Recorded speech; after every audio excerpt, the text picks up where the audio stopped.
a todos los que están conectándose a esta charla organizada por el grupo Carrere sobre por qué no me embarazo. Tenemos con nosotros cuatro especialistas en el tema. En principio, antes de darle la palabra al doctor Carlos Carrere, comentarles a todos los que están en sala que vamos a hacer todas las presentaciones de corrido y luego lo que haremos es las preguntas al final. Si alguno para no olvidarla quiere ir dejándola en el chat, las vamos a leer luego y después si no, pueden prender, una vez que finalicemos con todas las presentaciones, prender su cámara y preguntar directamente a ustedes o levantar la mano y hacerle las consultas a ustedes directamente a los especialistas. Así que sin más que compartirles desde nuestro lado, doctor Carrere, la palabra es suya. Bueno, buenas tardes. Gracias por estar a las que están. En realidad, este es el mes de la fertilidad y se nos ocurrió al grupo empezar a hacer estos webinars una vez por mes, así que una vez por mes tocaremos distintos temas. La idea de empezar con este tema, porque es una pregunta que habitualmente una pareja se realiza cuando transcurre un tiempo y el embarazo no aparece. Y esto es muy importante porque hemos visto parejas que han pasado 3 años, 4 años, 6, 7 años buscando el embarazo y no han hecho la consulta. Y o la han hecho en el lugar equivocado. Entonces, en una mujer de menos de 35 años, en una pareja con una mujer de menos de 35 años, si después de un año no logra embarazo, tiene que hacer la consulta, pero la tiene que hacer a un especialista, porque la esterilidad es conyugal y el especialista va a ver a la pareja. Y si la mujer tiene más de 35 años, yo creo que la consulta tiene que ser antes. A los 6 meses ya tiene que consultar el por qué no me embarazo. El tiempo, por ende, es fundamental, porque en el tiempo va a estar después el éxito o no de los tratamientos. La realidad, el por qué no me embarazo, hay apenas tres causas por la cual un matrimonio no se embaraza. O porque la materia prima no es buena, y llamamos materia prima a las gametas, o sea, al óvulo, al espermatozoide, o porque ellos dos no se encuentran, o porque si se encuentran y el embrión se forma, después no se anida correctamente o no se anida dentro del útero. Entonces, saber eso no lleva o no demanda más de 3 meses dentro de un equipo de fertilidad y puede, por ende, darnos la posibilidad de elegir el tratamiento correcto, la solución correcta y generalmente el final siempre es feliz y rápido. Procrearte tiene más de 25 años. Nosotros generamos Procrearte con el doctor Gastón Ribalsach y la doctora Liliana Blanco y algunos otros socios, con una mentalidad, con una estrategia y con una visión diferente a todas las demás instituciones, una visión totalmente horizontal, y eso hizo que cada profesional se dedicara en forma exclusiva a su paciente. Eso generó un crecimiento enorme y a poco tiempo de andar nos convertimos en la institución más grande de reproducción de la Argentina. Eso hizo que cuando ese crecimiento fuese importante, los pacientes nos superaran y cada director fue formando su grupo. Y desde el 2010 a mí me acompaña la doctora Marcela Rodríguez Cubrusli, que fue y es mi asistente número uno, está allí, me banca desde hace 15 años. Con el tiempo y de hace 5 o 6 años ya se sumó Sofía, porque iba a haber más pacientes y Sofía se sumó y ustedes, aquellos que nos conocen, la verán continuamente acá con nosotros. Y en este último año se sumó la más niña de todas, Sabrina Barzana, que por más niña que sea, no es menos genia que el resto de las otras dos. Así que estoy muy orgulloso de este grupo, de este equipo, y en realidad hoy vamos a dar una pequeña charla del por qué no me embarazo, cada uno tocando su tema. Me van a ver a mí al final nuevamente hablando de el factor masculino. Así que bueno, hecha esta mini presentación, le voy a pasar la posta a Marcela para que empiece con su tema y después seguiremos con los temas y al final haremos todas las preguntas que siempre es lo más enriquecedor. Adelante, Marcela. Hola, ¿cómo están? Bueno, vamos a mencionar algunas causas del por qué no me embarazo. Básicamente tenemos que pensar en todo lo que forma parte para lograr este embarazo. Todo lo que necesitamos es un óvulo, un espermatozoide que se encuentren y que ese embrión se implante. Entonces vamos a tener que ir desglosando y ir viendo cada uno de ellos para ver dónde está el problema. La siguiente. Para evaluar, primero vamos con el óvulo. Para evaluar las causas Anterior, que... sí. No, la anterior, sí. Ahí está. Tenemos que evaluar primero al ovario como órgano, tenemos que tener óvulos y tiene que haber ovulación. Hay distintas causas donde podemos tener muchos óvulos, como el síndrome de ovario poliquístico, pero raramente hay ovulación. Podemos tener poca cantidad de óvulos, porque hay una insuficiencia ovárica prematura, y podemos tener poca y mala calidad, que es lo que sucede a la edad avanzada. Eso hace que se nos vaya dificultando lograr el embarazo. Volverte a no terminar la anterior, por favor. Todo eso en el ovario.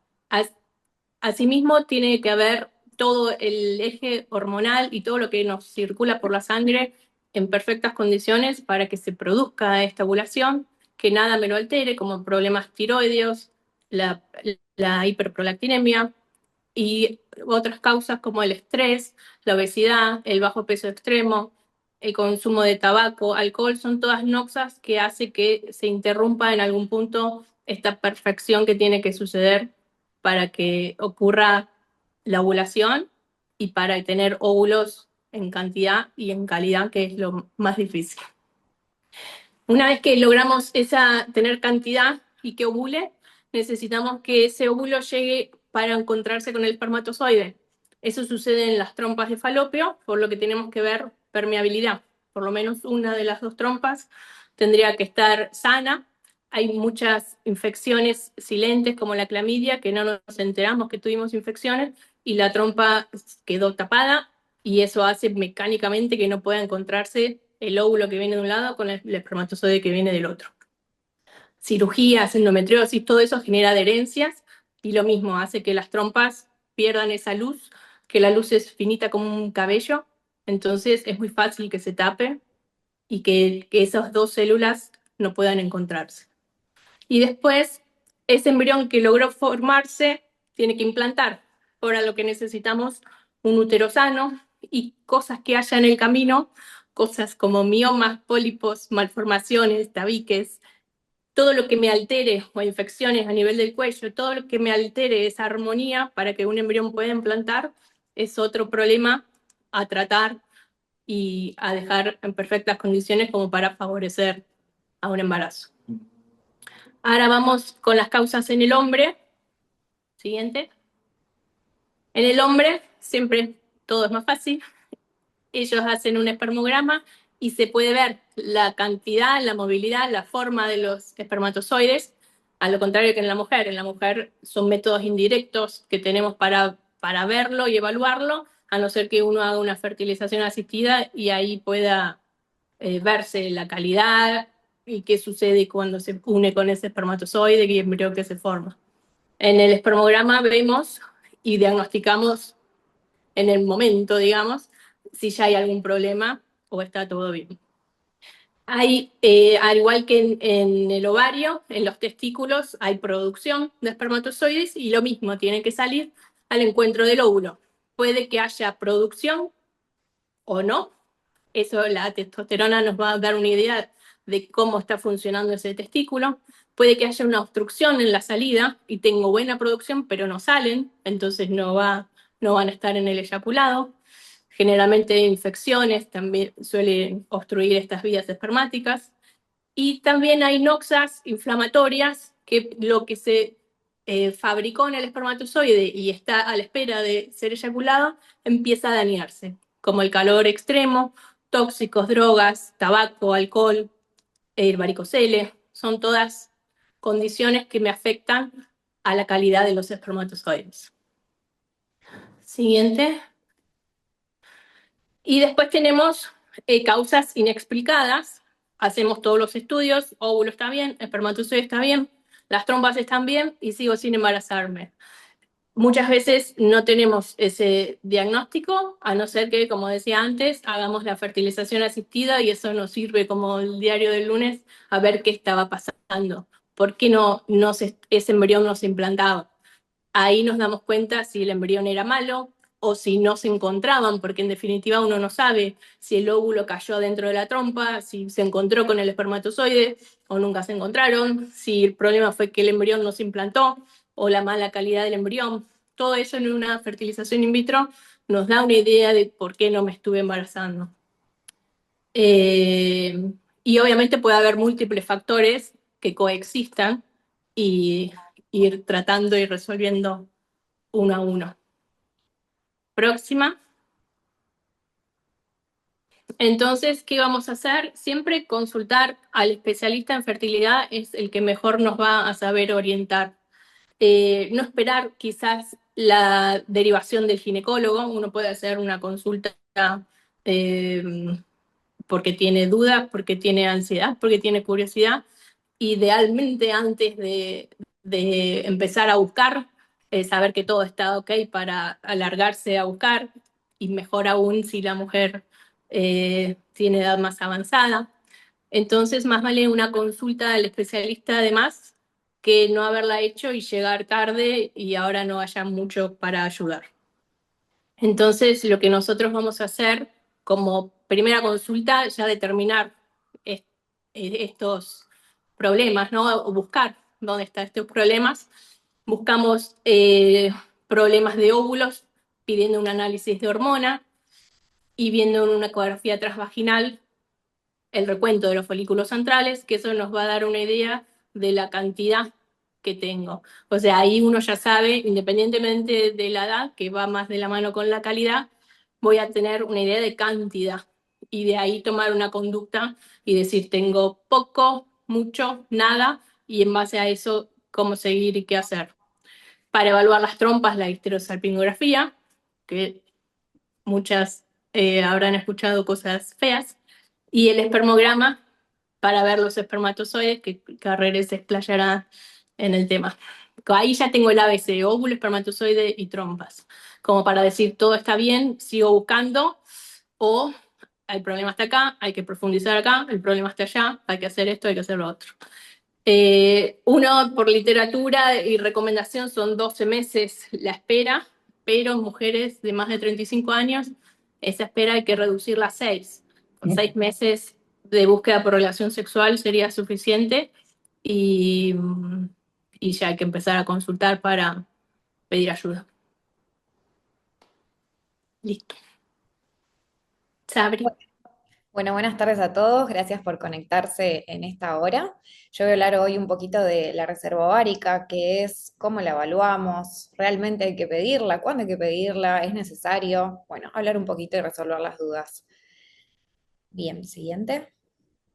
Para hablar un poco de qué es la reserva ovárica, les voy a contar un poco la evolución de la reserva ovárica a lo largo de la vida de la mujer. Nosotros, una vez que estamos en la panza de nuestras mamás, aproximadamente en la semana 20 de gestación, ya vamos a tener formado gran parte de todos los órganos, ahí incluidos los ovarios, y dentro de los ovarios vamos a tener los folículos. Cada folículo, recuerden, adentro va a haber un óvulo.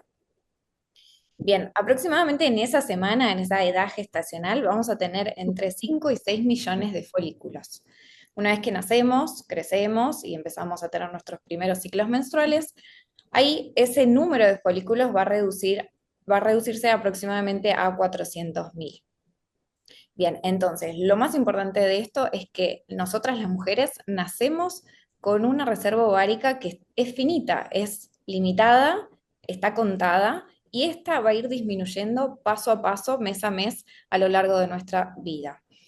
Y si pueden ver en ese gráfico, que es tan interesante, pueden ver que obviamente se ve esta deficiencia de la disminución de la cantidad de folículos, y la línea punteada, la rojita, dice es la calidad del óvulo, en este caso dice la disminución de la calidad del óvulo. Entonces vemos que una vez que vamos avanzando en la edad, va disminuyendo la cantidad de folículos y a su vez va disminuyendo la calidad del mismo. Bien, siguiente. Entonces, para hablar de cantidad, una forma de saber cómo estamos está la hormona antimuleriana, pero lo más importante, como bien dijo Marce, es hablar un poco de la calidad del óvulo, más allá de la cantidad. Y la calidad nos lo va a dar la edad. Siguiente. Este es un gráfico que me gusta mucho mostrárselo a nuestros pacientes en el consultorio, que habla un poco del impacto de la edad en los resultados reproductivos. Como pueden ver en la línea roja, ahí se ve la tasa de nacido vivo y abajo es la tasa de aborto. Entonces, en la edad de oro de fertilidad de la mujer, que es entre los 20 y 30 años, se ve que la tasa de nacido vivo es alta, es entre un 40, 45, 50%, y la tasa de aborto es muy bajita. Y esto está reflejado claramente por la calidad del óvulo, que es buena. Van pasando los años y se ve que esas líneas se entrecruzan y aumenta lo que es la tasa de aborto. ¿Por qué? Porque la calidad del óvulo, una vez que pasamos los 39 años, 40 años, ya es muy baja y va disminuyendo. Bien, siguiente. Entonces, ¿por qué es importante estudiar la reserva ovárica? Porque la edad no siempre va a reflejar esta reserva ovárica, y conocerla nos ayuda a tomar decisiones en un tiempo importante. Es decir, no es lo mismo que nosotros en la consulta veamos una mujer de 30 años con una reserva ovárica baja, de una antimuleriana, por ejemplo, de 0,5, a que venga a la consulta una mujer de 41 años con también una antimuleriana de 0,5. ¿Por qué? Porque obviamente la cantidad va a ser la misma, pero la calidad va a ser muy distinta. Y a nosotros lo que nos importa es que queden embarazadas y que tengan ese recién nacido vivo y poder disfrutar de esta nueva familia. Bien, siguiente. Entonces, ¿cuándo lo vamos a estudiar? Obviamente cuando estamos buscando embarazo. Este es uno de los estudios que vamos a pedir, que bueno, Sofi lo va a marcar un poco más adelante. También en los momentos en que nosotros deseamos postergar la maternidad, no sé, por ejemplo, estamos tomando pastillas anticonceptivas, tenemos un parche, tenemos algún anillo vaginal, y en algún momento tenemos como esa luz de, bueno, quiero ser mamá. Bueno, está bueno que vayas al ginecólogo y que le digas, quiero conocer mi reserva ovárica. ¿Para qué? Para cuando en el día de mañana, cuando quiera ser mamá, pueda llegar a tiempo y no estar tarde. Bien, también, ¿cuándo debemos estudiarla? En algunas mujeres que tienen ya factores de riesgo, como por ejemplo antecedentes de cirugías en los ovarios, eso baja la cantidad, como que ahí vamos más rápido en la deficiencia de la cantidad de folículos. Endometriosis, la endometriosis es re importante porque además de bajar la cantidad de folículos, altera la calidad de los mismos. Y después también hay que estudiarla previo a los tratamientos oncológicos. Bien, siguiente. Entonces, ¿cómo la vamos a estudiar?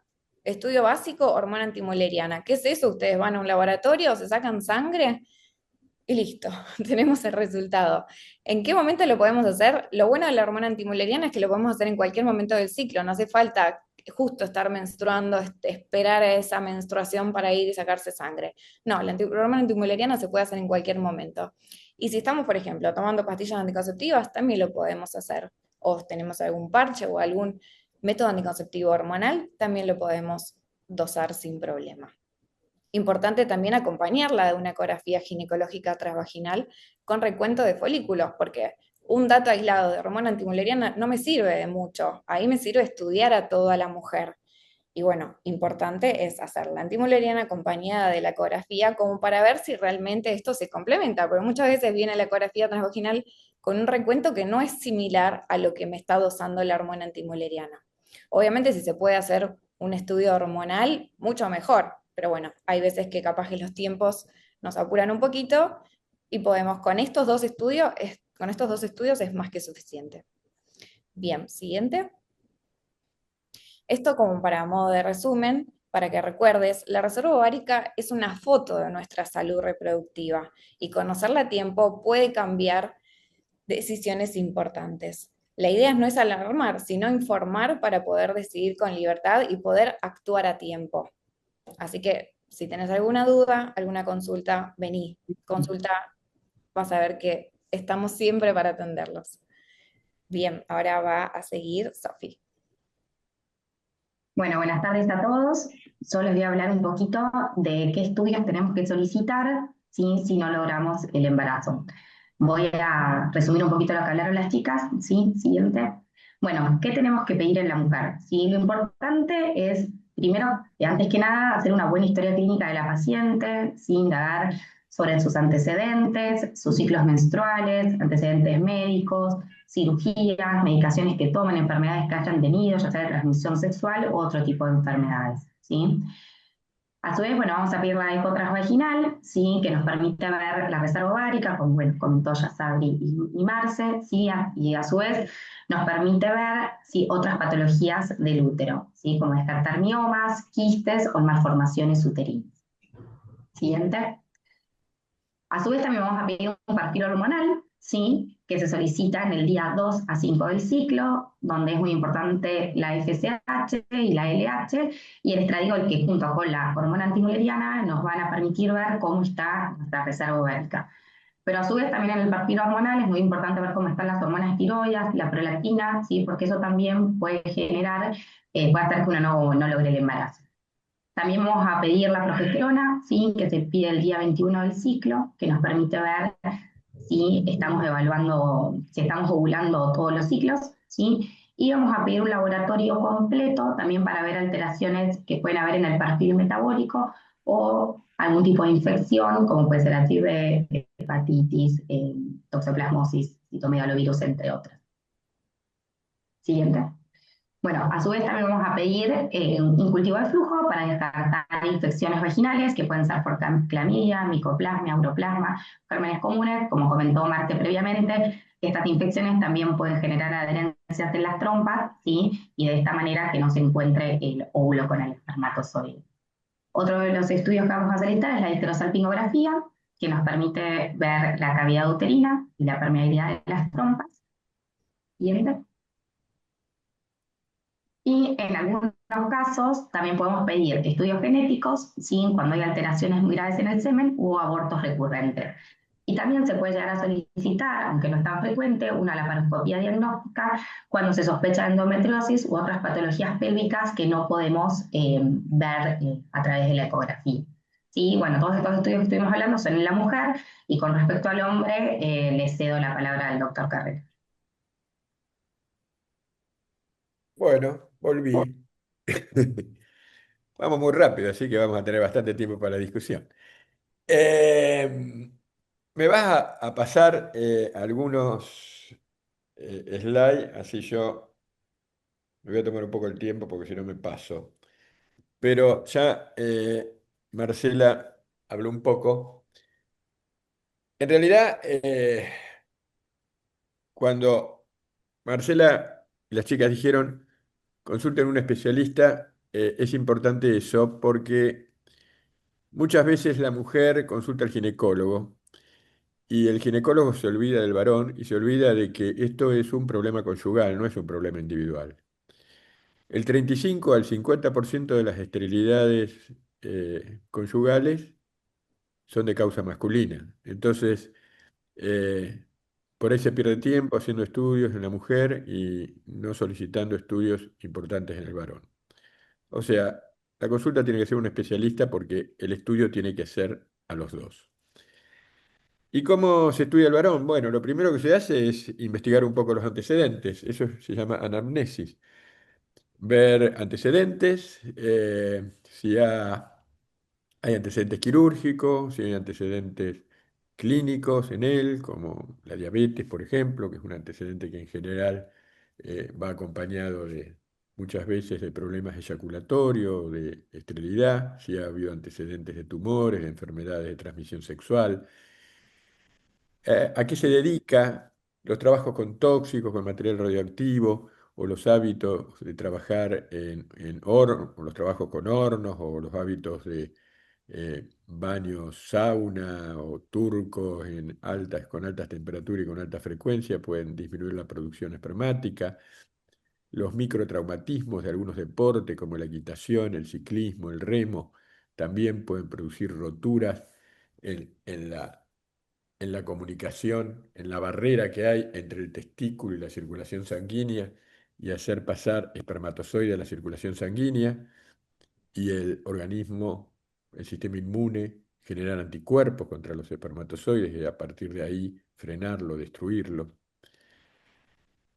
Dentro de ese interrogatorio también hay que preguntar si hay problemas oftalmológicos o problemas olfativos, que generalmente son productos de algún proceso tumoral o alguna lesión a nivel hipotálamo y hipofisario. Y luego viene el examen físico. En el examen físico, uno en realidad cuando examina un varón ya puede saber de acuerdo a su distribución pilosa, su distribución grasa, si estamos frente a un problema genético, o cuando palpa los testículos, de acuerdo al tamaño y la consistencia, si tenemos algún factor testicular.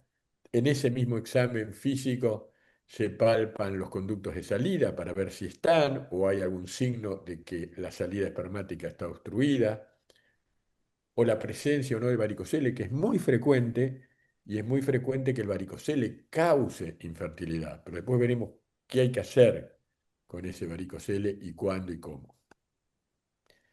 Acto, como dijo Marce, posterior es pedir un simple espermograma. El espermograma es una práctica simple. Como digo, habitualmente a las pacientes los óvulos no se eyaculan, pero los espermatozoides sí, entonces es mucho más difícil saber la cantidad y calidad de óvulos que tengo en una mujer a la cantidad y calidad de espermatozoides que tengo en un varón. Es cuestión de que le dé un envase, vaya a un baño, con 2 o 3 días de abstinencia sexual, logre una muestra por masturbación y la entregue en un laboratorio de andrología. No tiene que ser un laboratorio general, tiene que ser un laboratorio especializado para que no haya problema, y allí se evalúe el semen y con esa evaluación del semen nos volvemos a encontrar. Si me pasás la próxima, vamos a ver el volumen eyaculado, por ejemplo. El volumen, generalmente la primera muestra muchas veces nos trae un volumen bajo, porque muchas veces los varones se ponen nerviosos ante este examen. Bueno, si el volumen es bajo, habrá que repetirlo.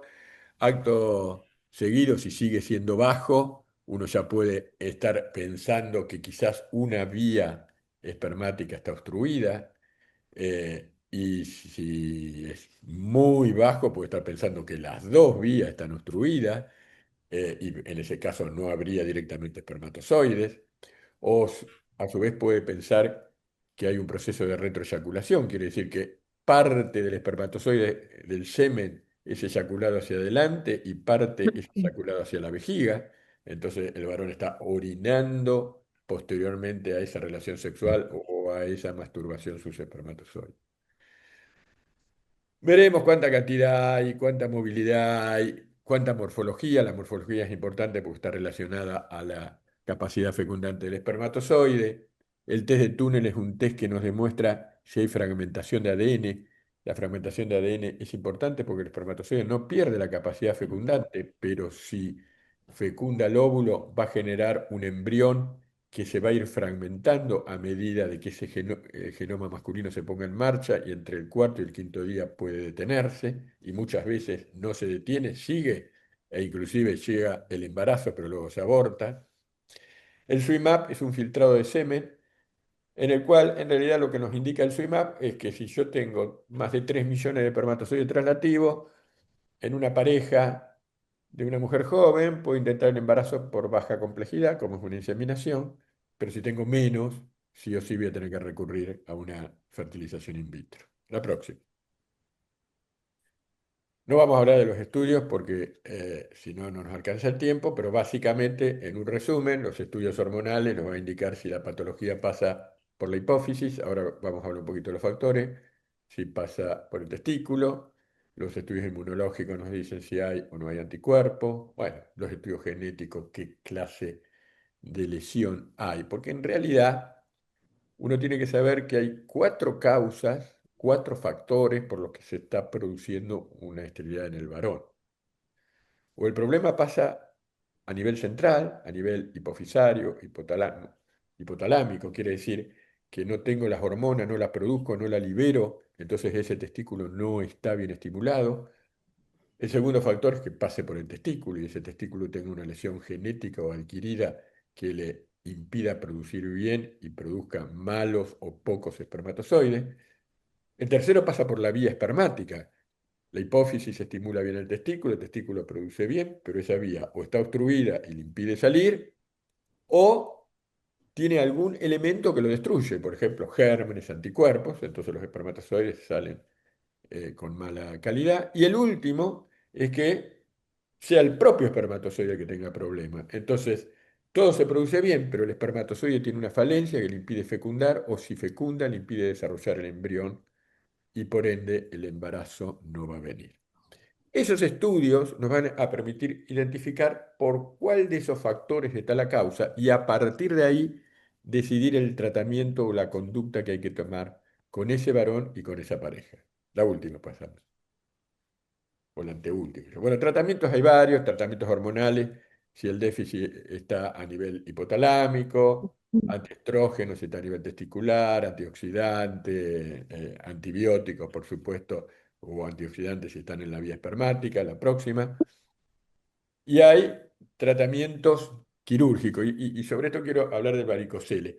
¿Qué son los tratamientos quirúrgicos que hacemos? Bueno, la biopsia, la BBT, es biopsia bilateral de testículo, es cuando nosotros no tenemos un diagnóstico certero y decidimos hacer una biopsia y que esa biopsia nos diga qué está pasando en el testículo.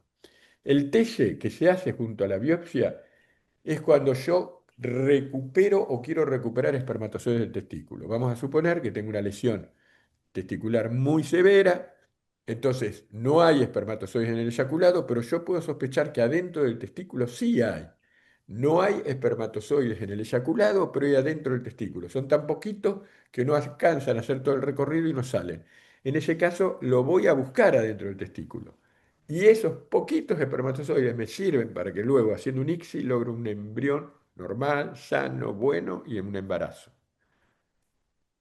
Ese es el TS. También el TS se utiliza cuando hay algunas obstrucciones muy severas, entonces, o cuando hay una falta de la vía espermática, entonces no me queda otra que ir a buscar adentro del testículo los espermatozoides para resolver el problema.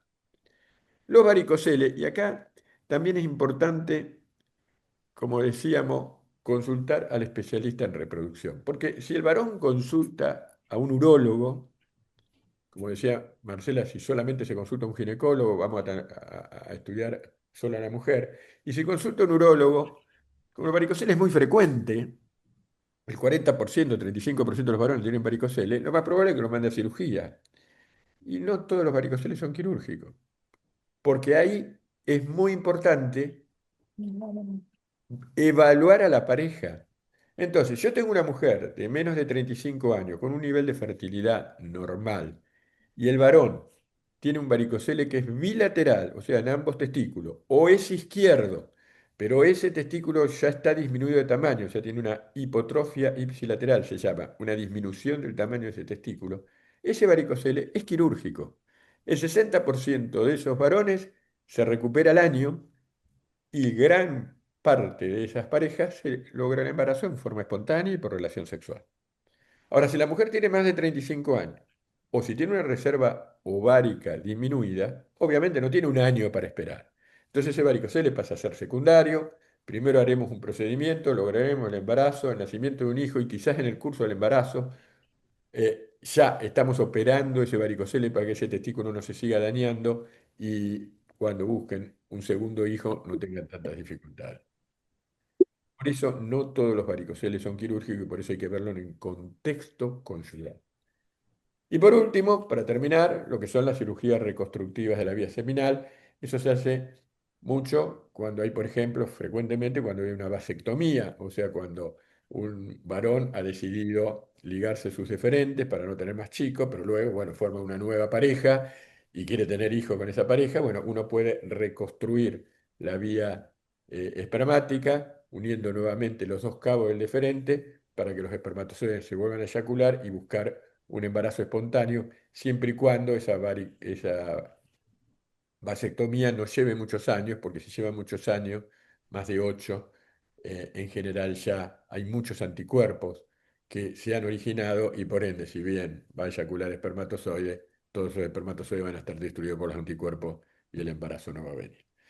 Bueno, en líneas generales y haciendo un poco un resumen, tanto del varón como de la mujer y cómo estudiarlo, creo que quizás lo más interesante, y no sé qué opinan las coordinadoras, es abrir a las dudas de todos ustedes para que cualquiera de nosotros pueda responder las dudas de qué hacer ante tal caso, qué hacer ante otro, y bueno, ir evaluando un poco eh, todas sus inquietudes.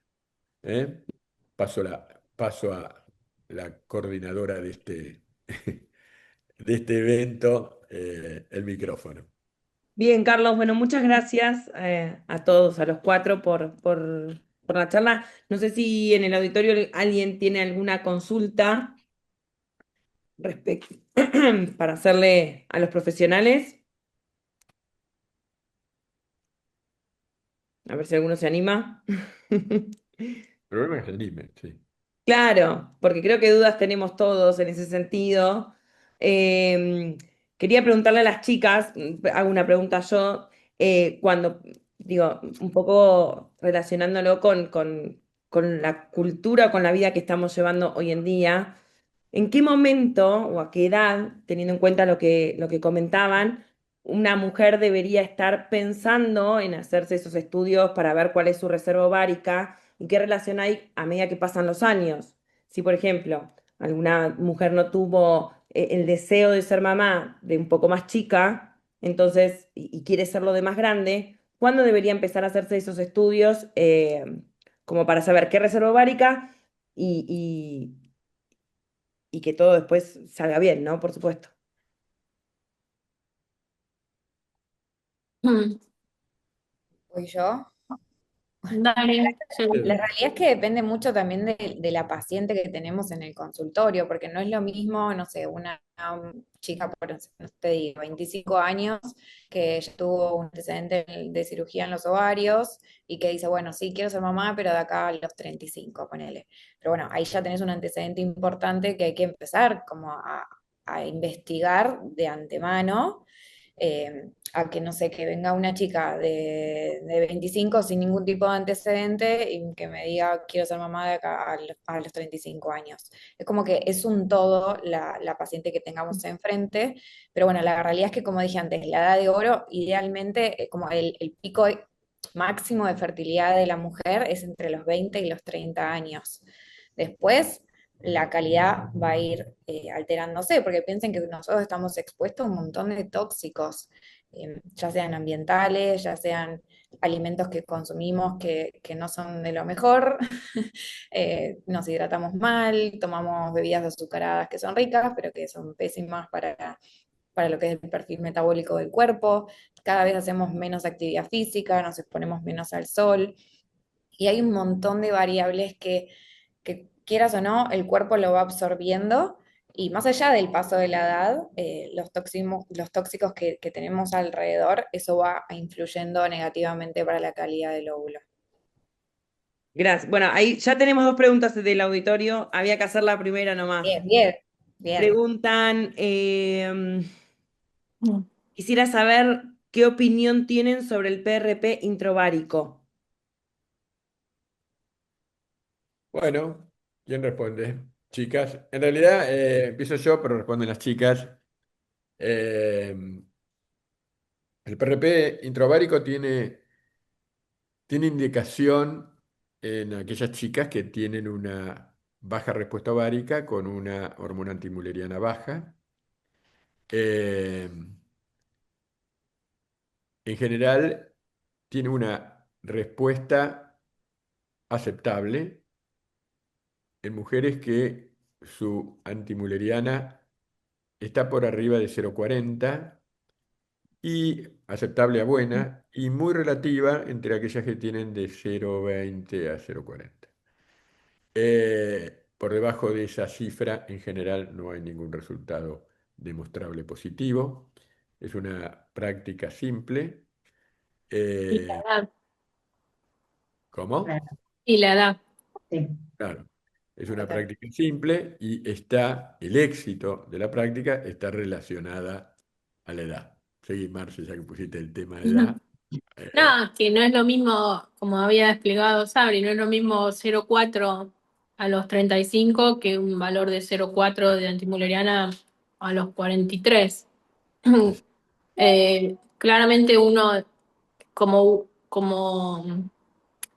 poder hacerlo, se puede hacer y como último recurso se puede intentar mejorar antes de pasar a la donación, de querer hacer todo, obviamente se puede hacer, pero claramente no trae los mismos beneficios si una mujer tiene más de 40 y si la antimuleriana es tan bajita. Como que se puede hacer para probar y como en medicina nada es cero ni 100, todo es posible que suceda, pero no tiene no es tan criterioso hacerlo porque no se ven tan buenos resultados. Pero sí, siendo un poquito más joven o con mejor antimuleriana, se han visto incluso embarazos espontáneos. O sea, mejorar, mejora, y para mí vale la pena intentarlo. Bien, paso a la siguiente. Hace 15 días justo en el consultorio tuvimos una que hizo un PRP intraovárico, y vino a hacerse la ecografía para arrancar el estímulo, obviamente de alta complejidad, un tratamiento mixi que iba a hacer con la pareja, y en la ecografía de inicio tenía un saquito. sí, Así sí, que tenemos sí, lo varias vemos. de esas, ¿eh? De esas hay Ah, muchas que se embarazan solas después del PRP. Sí. Bien. Después preguntan, ¿solo se pediría estudios genéticos en caso de abortos recurrentes? ¿Cuántos serían? ¿Dos o tres abortos? En general, no es, el cariotipo no es algo que pegamos, digamos, en pacientes que no tienen antecedentes, que lo pegamos de entrada, porque en general, o sea, los abortos se van a producir por alteraciones en la unión del óvulo con el espermatozoide, ¿sí? En el entrecruzamiento de cromosomas, no es que en general son por algo hereditario. Pero bueno, ya con dos, en general los pedimos, o como comentó Carrere, que cuando ya vienen alteraciones en el semen que son más severas, ahí también lo pedimos, porque bueno, ahí sí ya puede ser algo más hereditario. Eso sí quieren aportar más. Bien. ¿Podríamos aclarar bien a qué se refieren con reserva ovárica? Muy bien, ¿Qué es chicos. bien la reserva ovárica? La reserva ovárica reserva. es, perdón, Marce, es la cantidad de ovocitos que nosotros tenemos en un determinado momento cuando vamos a dosar la hormona antimulleriana. Es la Bien, cantidad de óvulos que tiene el claro. ovario. Claro, en En este ese momento. momento que vos dosás el laboratorio. Es la foto que vos decías, es evaluarlo con antimuleriana, con la ecografía, pero lo que quiero ver es esos ovarios, qué cantidad tienen de óvulos. Si hay mucho, poco, nada, lo vamos a saber con esos estudios. Pero saber esa reserva ovárica nos pone en un punto donde de ahí en adelante sabemos qué camino tomar. Perfecto. Esta pregunta, Es importante sí. aclarar, ya que voy a hacer propaganda, que la hormona antimuleriana la desarrolló en Argentina el doctor Hugo Scaglia en el año 2006, trabajando para Procrearte. Y fue Procrearte el primer laboratorio que tomó la hormona antimuleriana como signo de reserva ovárica. Se hizo aquí en Argentina y se hizo en Francia con el doctor René Friedman. Fuimos los dos pioneros en el mundo de evaluar hormona antimuleriana como reserva ovárica. De esto van a ser 20 años el año próximo. Eh, Hoy en día se habla en cualquier centro y ningún centro evalúa de otra manera la reserva ovárica. Antes se evaluaba solamente con FSH y estradiol. Cualquier centro hoy en el mundo evalúa la reserva ovárica con hormona antimuleriana. el primer país en Latinoamérica, el primer centro en Latinoamérica que empezó a evaluarla con antimuleriana a la reserva ovárica fue Procrearte en el 2006 y en Europa René Friedman en Francia un par de años antes. Así que bueno, voy a hacer propaganda para el grupo. El doctor Hugo Scaglia era un brillante bioquímico toxicológico que formó parte de esta institución y que lamentablemente ya hace algunos años falleció. Bien. Tengo acá, por lo menos por ahora, la última pregunta, una de las asistentes a la charla. Dice, tengo 39 años. Estoy haciendo un tratamiento de fertilización in vitro, ya que estoy en un tratamiento monoparental. Me hice 2 transferencias, pero fueron con resultados negativos. ¿Qué podría tener en cuenta antes de realizar la tercera transferencia?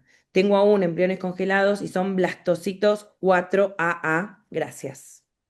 Qué linda pregunta. Que ese es todo otro capítulo, de por qué no me Qué embarazo después linda, qué linda de pregunta. los ¿Quién la hizo? tratamientos. No tiene el nombre, Carlos, Bueno, tiene no el celular. importa. No, No no. pongamos Si quiere nombre. prender el Bueno, micrófono y preguntárselo a ustedes, yo ningún problema, pero no importa, no importa. Un beso a ella. Me interesa la pregunta, si las chicas la van a ampliar. Tenés 39 años, amor.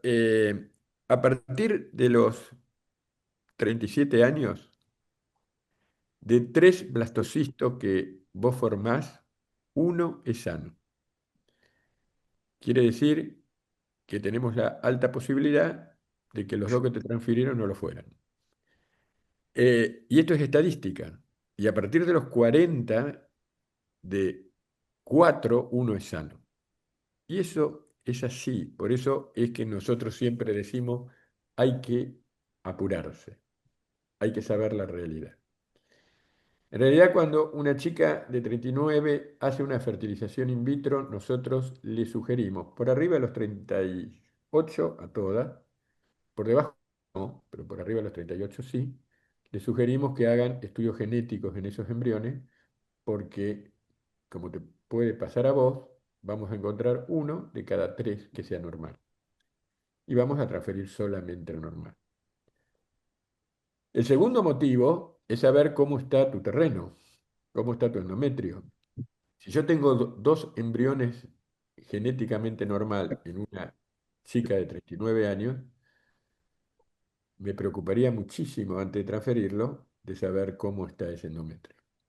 Y en ese endometrio hay elementos que pueden ser nocivos, desde gérmenes, anticuerpos, hasta la famosa microbiota neutral, que está totalmente relacionada a tu microbiota intestinal y que puede cambiar el ambiente y hacer que ese ambiente no le sea cómodo al embrión y por ende el embrión no se anide.